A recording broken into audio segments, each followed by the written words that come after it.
Hello. Hi, we are Doctors Jennifer and Jake Dean Hill, and this is the Doctors J&J podcast. We are so excited to be here with you today. We are both licensed therapists. We work together, we live together, we lead together, so we understand the challenges of being able to work peacefully and harmoniously together. We have come up with a simple, concrete solution. It's called Wear Two Crowns.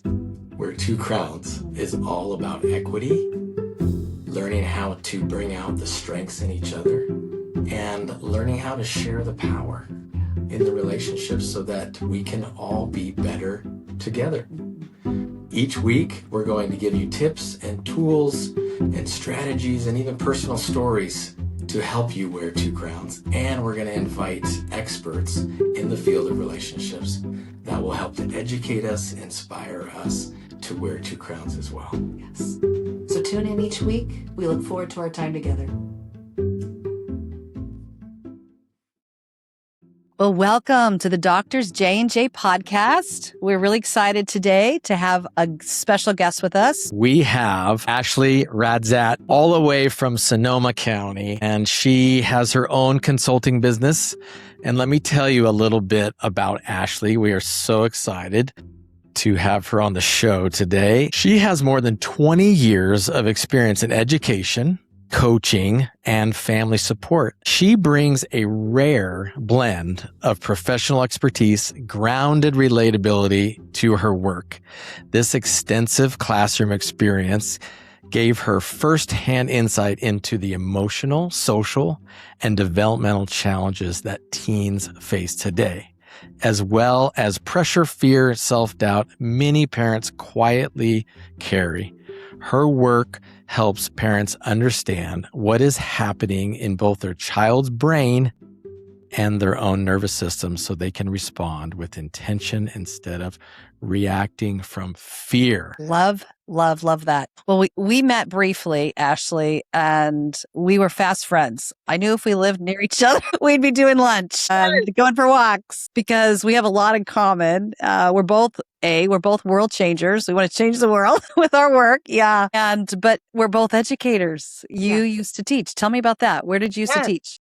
Yes. So I was really lucky in my parents exposed me to alternative education. And so that led me along the lines of ending up in Waldorf education. And for those of you that don't know what Waldorf education is, it is a pedagogy that's based on trying to educate not only the mind academically, but also the physicality of the human as well as the soul levels. And that sounds a little woo-woo, but really what it is it's taking the whole human and realizing that developmentally things shift and change with not only your heartbeat, but also with your perspective on who you are and who the world is. And therefore, the curriculum can meet your changing developmental needs. So I went into the world of Waldorf education and was in that world for about 20 years, working with ages all the way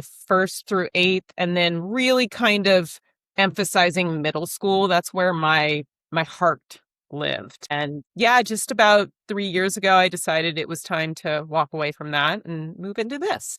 I love it. That is so ironic because I was also a middle school teacher and I loved middle school. Yeah. And they're the best. That's when their sense of humor is developing. They're developing their hero status. So they're going to be a villain or a hero as an educator with them. But you can get on that. It's beautiful. Yeah, if you get on that hero side, man, they are so loyal and a ton of fun. Yes. But I just love the fact that you got the middle school age and that you really enjoyed it. So that was Not fun. very many people are like us. No, they're not. True. We It's walk true. into lives Most middle schoolers can be squirrely. We get it. They can sniff it out within an instant if you are somebody that is going to honor and respect them. Yes. And if you are curiously and genuinely interested in who they are, yes, they're phenomenal. Aren't they? They're friends for life. Mm. It's Yeah. just been really fun because they've come back through my counseling and has been clients and Yeah. So I love that. Immediately, I was like, oh, you're one of those special humans that loves middle school. Love the teen years. I do too. I love the teen as well. Yeah. Well, this is going to be so valuable for our listeners It really because is. obviously we have tons of parents who listen, but Right. also just some of your principles, which I want you to tell us all about your Name What Works framework, because Yeah. I think this is so revolutionary. Yeah. Yeah. So in working in education, it became very clear that I held a value and a thread that I wove through my life. And I was very used to parents coming to me and to kids coming to me all the time and talking about all the things that were going wrong. And you could see the fear behind them. You could see the worry. I mean, I'm still even talking like a sixth grader coming up and being like, I'm failing. I'm doing this. My friends, all of the things Yeah. going wrong. And the parents, all the things going wrong about their child, going to fail at life, live with them forever. They're doing everything, they're Yes. screwing their kids up.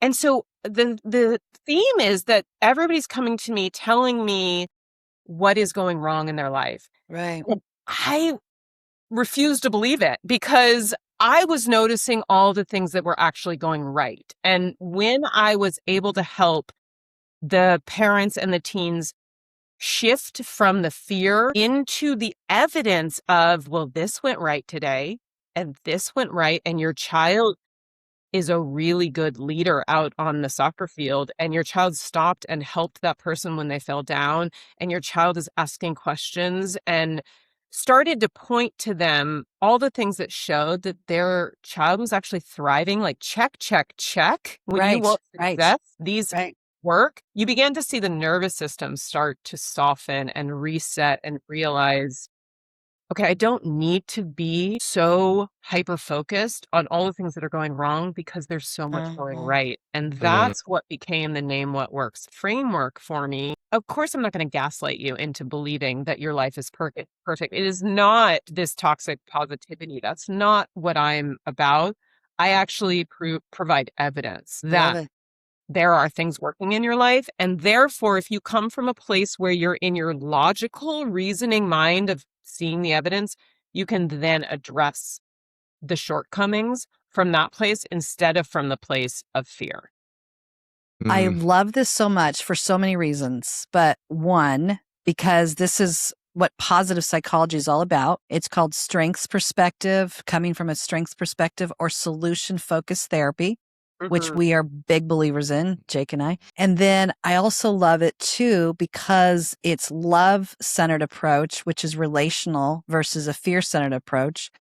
And you're already nailing this as far as when it comes to the nervous system and calming the nervous system down. If you can't regulate with somebody, you can't relate with them. So you're teaching the parents first and foremost to really relate with their kids by regulating them first, but you do it for them too. Like you regulate them. You're like going, listen, it's not all going off the cliff here. This is going well. You're doing better than you think. More's working for you than against you.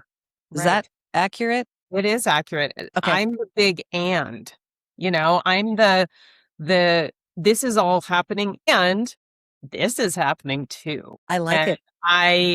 I'm in relationship enough with you to help you come and see my perspective of this all. I'm not going to gaslight you into believing that this is easy, but can't we hold both pictures?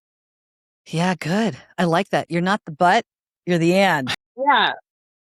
I don't like being the butt either. What's that? I don't want to negate what you're going through. Exactly. You don't want to invalidate.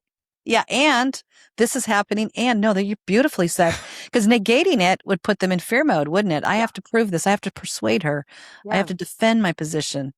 So even just your language is so transformational and it's simple.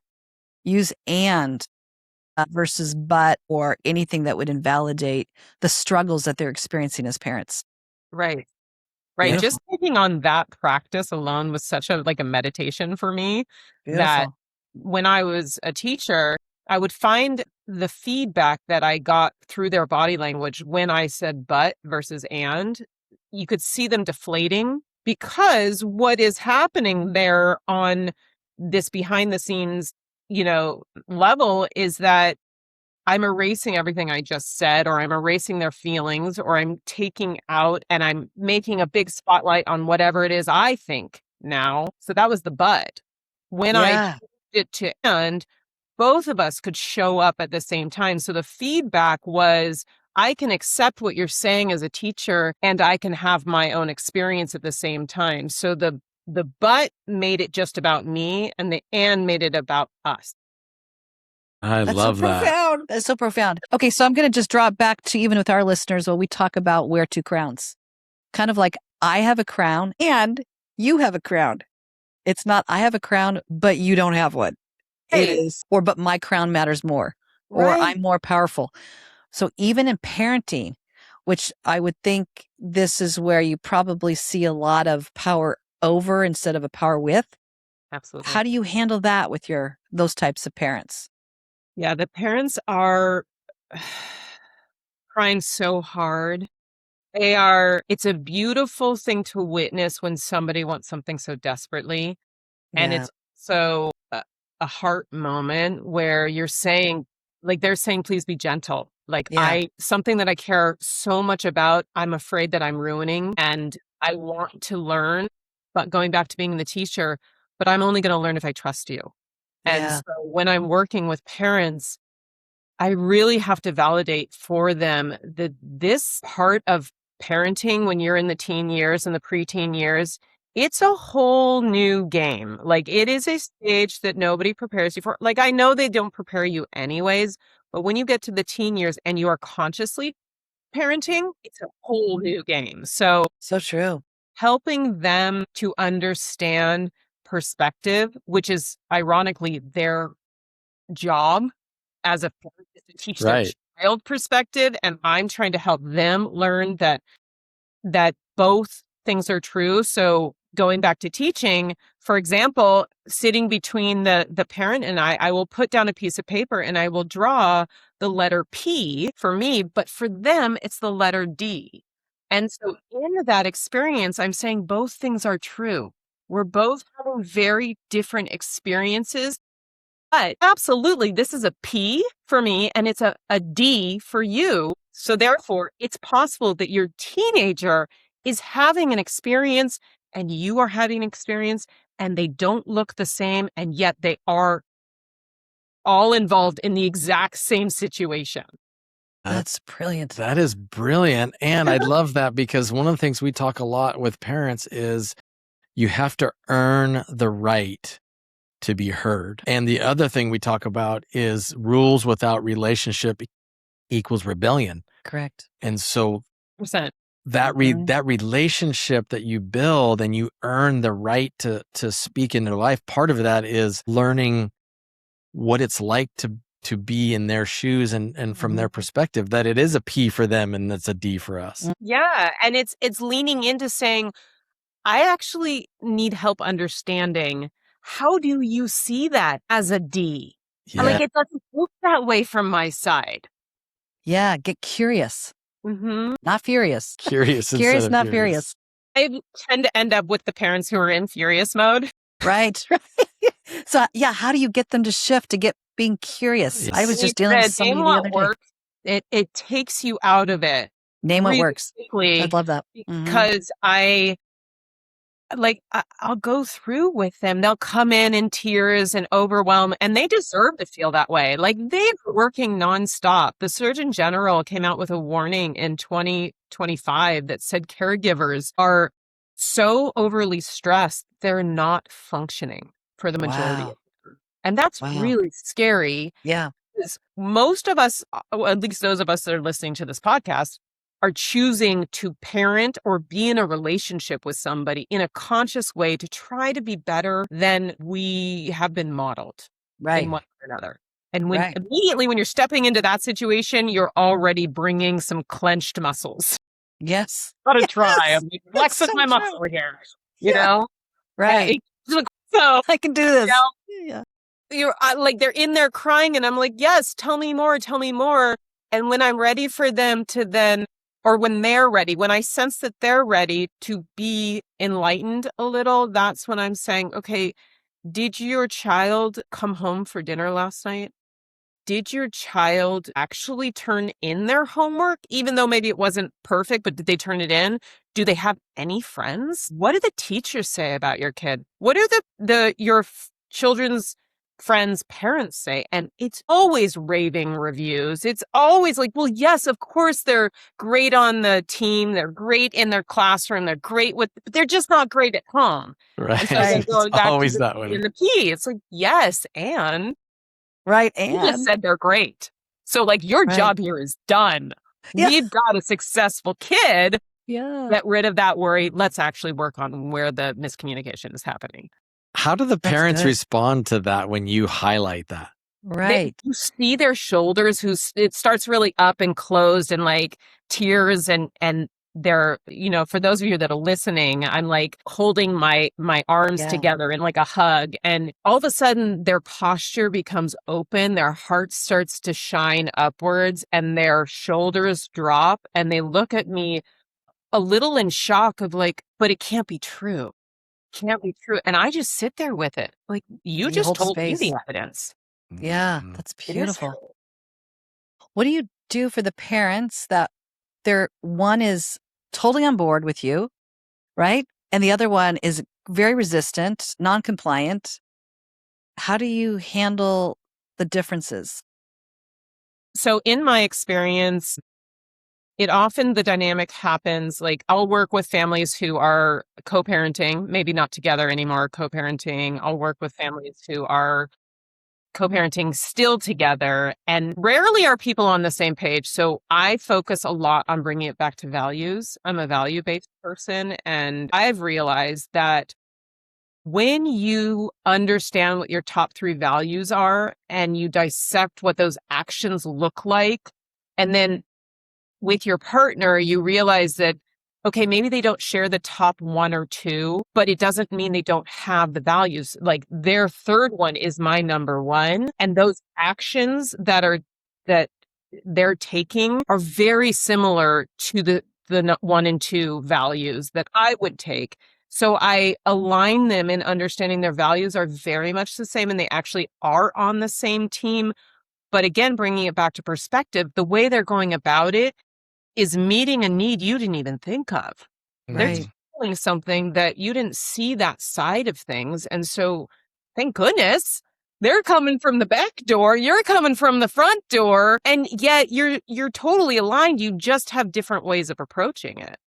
Right. Wouldn't you say, Ashley, you're actually parenting the parents? Like you're nurturing them, you're settling them down, you're Absolutely. totally building a rapport with them, you're reassuring them you're okay, kind of dusting them off, putting them back on their feet and saying, you got this, keep going. Because they come in, they're like, I know you're not a therapist. I know that you're not a relationship person. And I was like, okay, first of all, I am a relationship person. And no, I'm not a therapist. So I am going to tell you it's straight. And I'll lead by saying, I have no idea what I'm talking about with this, but this is what my intuition says. And this is where we're going with that. And like, because I'm not a therapist, I have more freedom in just talking to them and just being really honest because I'm not living within some boundaries. I love that, Ashley. Yeah. Are you saying that us therapists have to be more fluffy or what? I think you have to It's be true. careful because you're in the medical field. Right. And we take that very seriously, as it Yeah. should be, that when I was a teacher, I couldn't say certain things. So now I go to the teachers and I'm like, bring them to me, I'll say it. I'll say it. No, you're right. So We have to be very true. careful about what we know directive, right? Where you get to be a little bit more directive. We help people get to where they need to go on their own without telling them who they need to be. So, but we are, like you, very tool based. And so it's like, I want them leaving from our time together with an extra tool in their tool belt that they can bring out. And I Right. love what you're giving. Like I said, it's the little tools that stick with us. We learned in another podcast that we were doing with a dear friend of ours, and he said, don't ask the why, ask the how.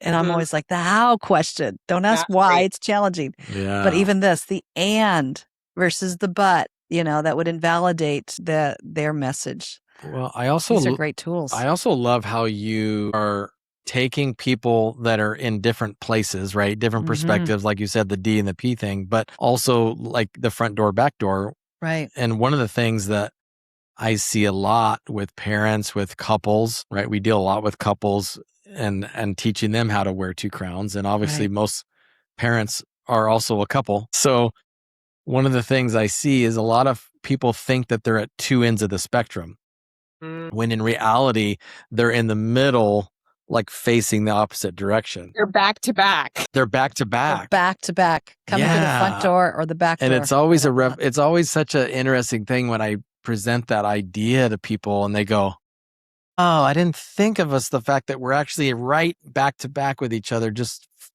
focusing in different directions. Yeah, and sometimes you're lucky enough to be leaning on each other and didn't even realize it. You know, Right.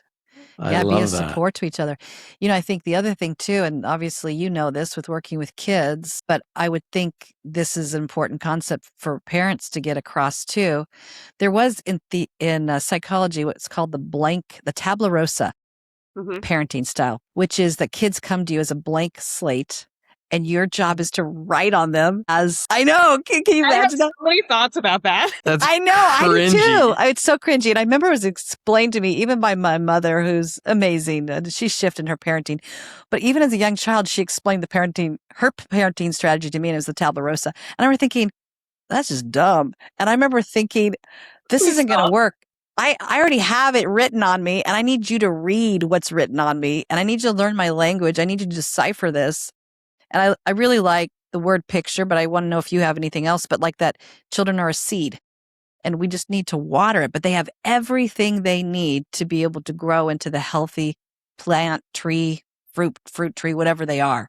Right. It's interesting. I take it a little bit further, a little bit more outside, and I see that the teen years are, yes, a child is a seed, but when you reach the teen years, it's time to compost the soil.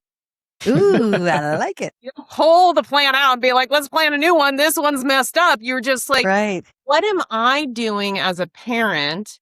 And this is in no way do I ever blame the parent for anything they have done wrong. We are doing the best we can. There are best practices, and that's where we have to learn. But you are not at fault if you're trying your best and it just isn't working. So when I mean composting the soil, it means sometimes we have to add more nutrients. We have to water more. We have to add more sun. There are things we can do in our environment, learning within ourselves, that will help this plant thrive. And we don't give up on the plant, and we don't give up on the soil. It is a new relationship that we are forming in the teen years. And so we definitely need to add deodorant. Oh my God. I mean, that's one thing. And some of these parents don't like tell the kids, but like as a teacher, I'd be like, okay, boys, it's time. All of you smell your armpits. It's time for, and I would put my back to school notice home. Parents, please make sure all the children, boys and girls, have deodorant in their backpacks. I'm like very transparent. I'm like, yeah, it's a smelly thing. It's part of your body. It's part of puberty. Go put on some deodorant. By the end of like 8th grade, my kids are like, who's got deodorant? We need it over here. I remember that too. One of my favorite gifts I got from a middle school parent on my first day of teaching middle school was a big gift basket with deodorant, Axe perfume in it, all these different things. I was like, what do you? They really got it. They understood. Yeah, they did. They totally got it. This is what a middle school teacher really needs. Yeah. Really. Yeah, that's beautiful. I love that concept of composting and helping to nutrients. Yeah, give the correct nutrients. But how do you teach parents how to build relationship with their teenagers when they're so angry at them and it's such an antagonistic relationship? Right. That's typically when I end up with parents and teens, and parents will send their teens first, but I'm like, can I have you? Because it's top down. Like if we want to change this relationship and strengthen it, we have to start with you. And helping to educate, first of all, the neuroscience, what is happening during the development of the adolescent brain is number one, because they need to know that we don't get angry at our children when they're losing their teeth. Like, oh my God, you're always Right. your teeth. Exactly. Like, That's you know, great. Yeah. Another tooth? Yeah. How dare you? what the Yeah. hell? You know, like Yeah. we're not angry at that. Right. So when the child is doing certain behaviors that are so mind-boggling, when they drive to school and they do not have their shoes on, and you're like, what actually is happening to my kid? And you think that there's something wrong with your Right. parent. If they understand what is normal, what is to be expected, it helps them kind of pan back a little bit. Everything comes down to, am I a bad parent or not? And so Yes. Shame. if development, if this is a stage of normal, then I help them understand, okay, what are some tools that help you in this stage of development for you to feel, first of all, in control of your emotional regulation?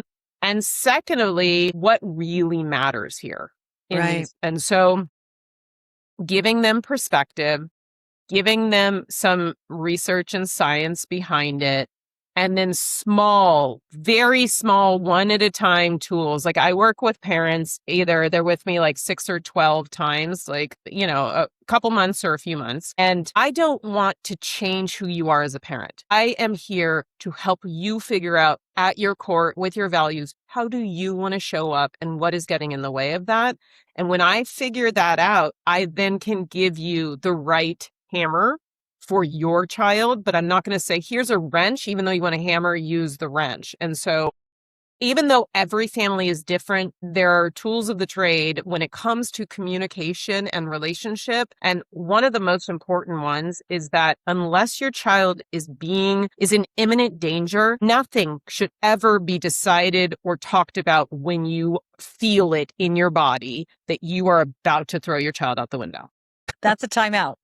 That is a time out. No. Bring it back timeouts, and parents need to take them, and you go in your room. And I tell them, just wash your hands, because there's something about when you're feeling so fiery that if you wash your hands with cold water, it helps like your nervous system just regulate it. It's putting that metaphorical fire out. Yes. And it's allowing you to stare in the mirror and be like, what is happening? And you're having this little pep talk with yourself. Yes. I love how you bring in that physiological piece. Yes. That's really good. Because a lot of times people don't do that. Like I see a lot of people who do what you do who are just theoretical and they're all just concepts, but I love how you bring that practical, like stop and go wash your hands. Yeah. I think And this we would need work. signs, too. Like I'll say, okay, Yeah. do you have a boy in your house? I don't want you to say any words. When you're feeling like you're ready to, like, you can feel your fingers clench, I want you to put up the T for a timeout, like they do on, you know, a soccer field. Yeah. Put Yeah. up a T, timeout, and you walk away, you go into the bathroom. And wash Yeah. your hands. Don't even say any words. Yeah. Do not say any words. Just, they know exactly what that means right there. We Everybody tell couples this all the time. When nice.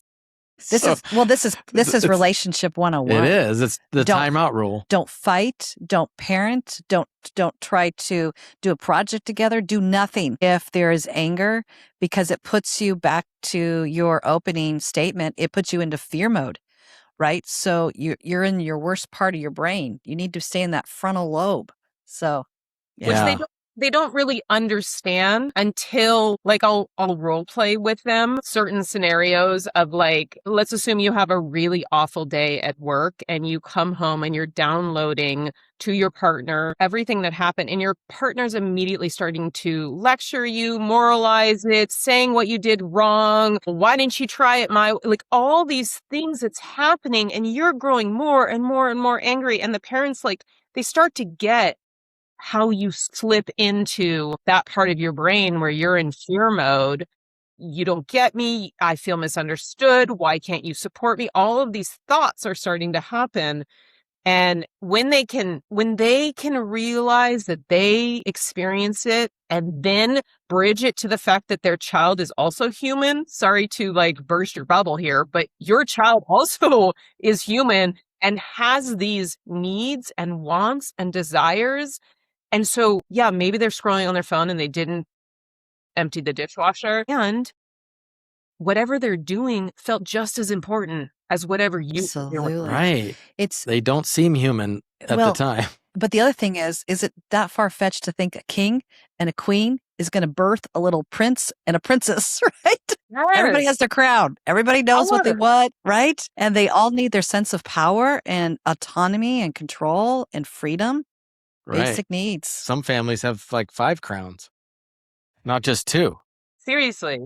Yeah. Yeah. Yeah. One of the things that It's a lot to navigate. reminded me of when you were talking about teaching parents what is age appropriate, right? One of the things that Jen told me all the time when our kids were young, not necessarily when they were teenagers, but probably did when it was teenagers too, is I would be expecting our kids to be doing all of this high level thinking and decision making.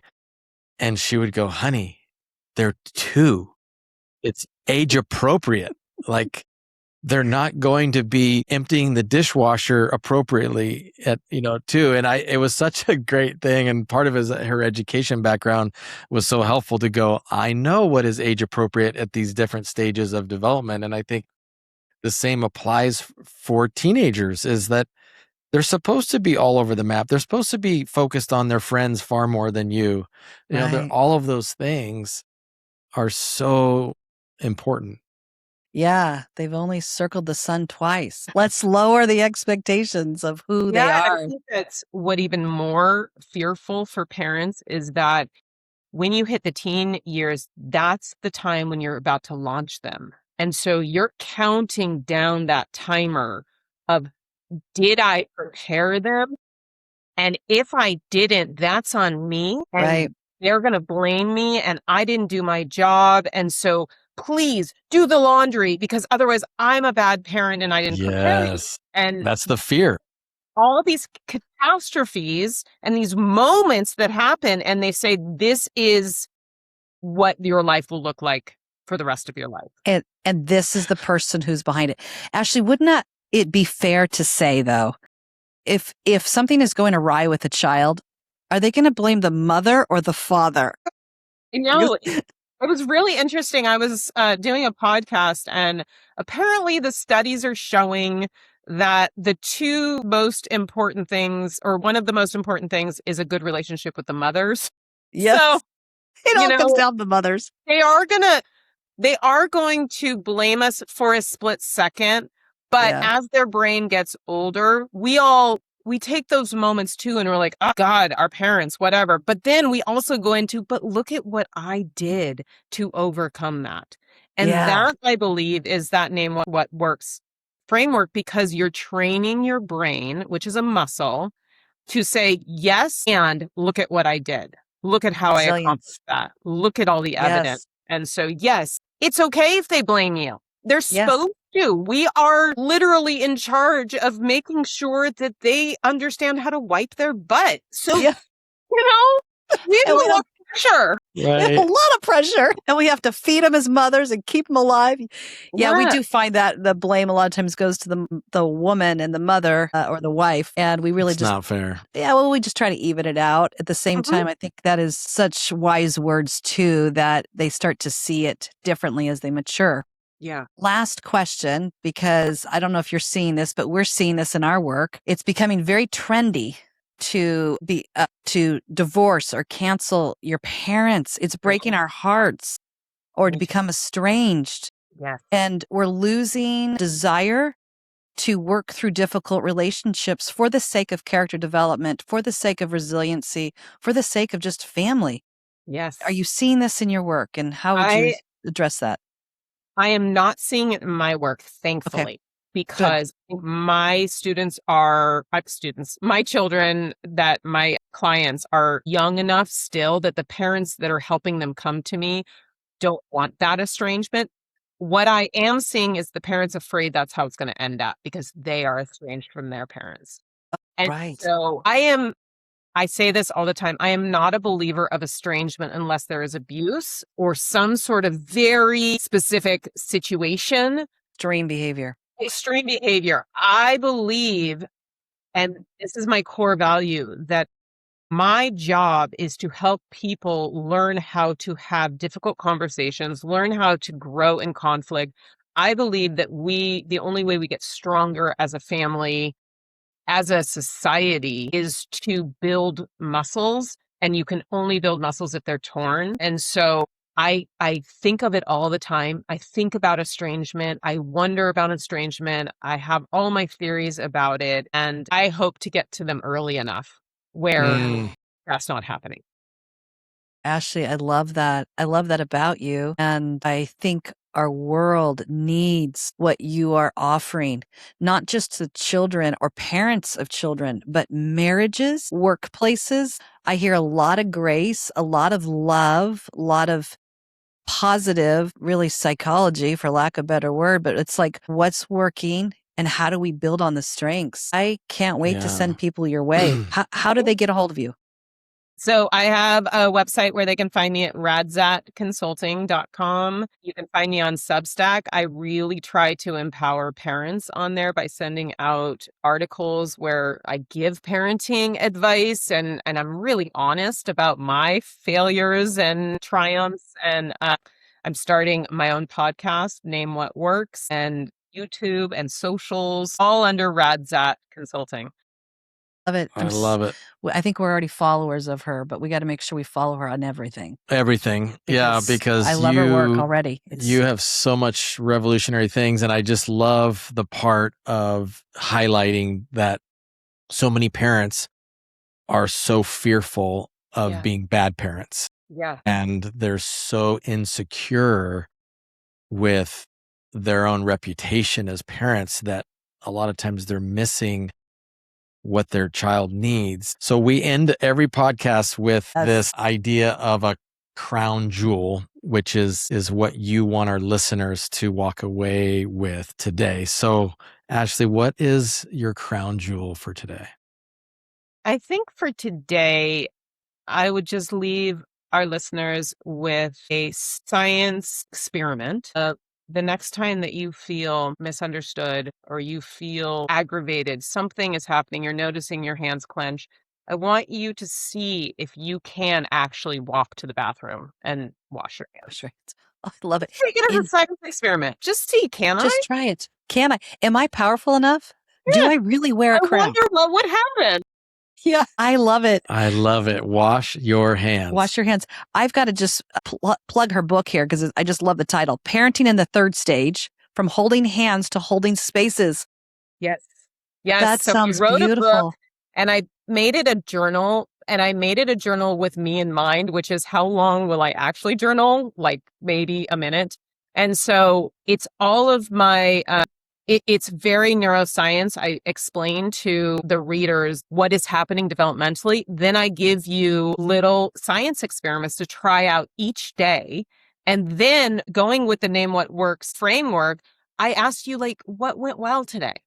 What are Yeah. you going to try again tomorrow? So that you realize you're doing a really good job. And so this just walks you through it in your own time.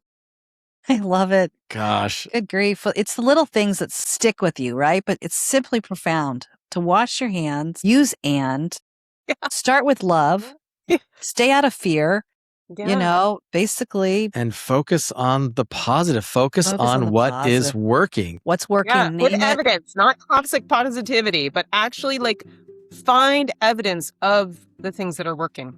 There's a lot there. Yes. Easy. Man, that easy. applies to parenting, that applies to marriage, that applies to Workplaces. all relationships. Yeah. And so I hope our listeners can just take everything from today and just apply it because it's so positive. Our world will be a better place. And since Change maker, right, Jen? We're We're world changers. Thank you so much for joining us today. We just love this conversation. We're going to keep doing this because we're going to go back on your show probably at one Yes, I'm point. so excited. Yes, because you're joining the podcast club. I know. And then we want you back on our show too. This is just really good. Thank you so much for joining us today. And for our listeners, may you live, love, and lead better together, not only as couples, but as parents and families to be able to achieve the goals that you want to achieve in your life and make this world a better place. Thank you so much for joining us. Thank you, Ashley. We appreciate your time and your wisdom. All right. Take care. Bye-bye. Take care.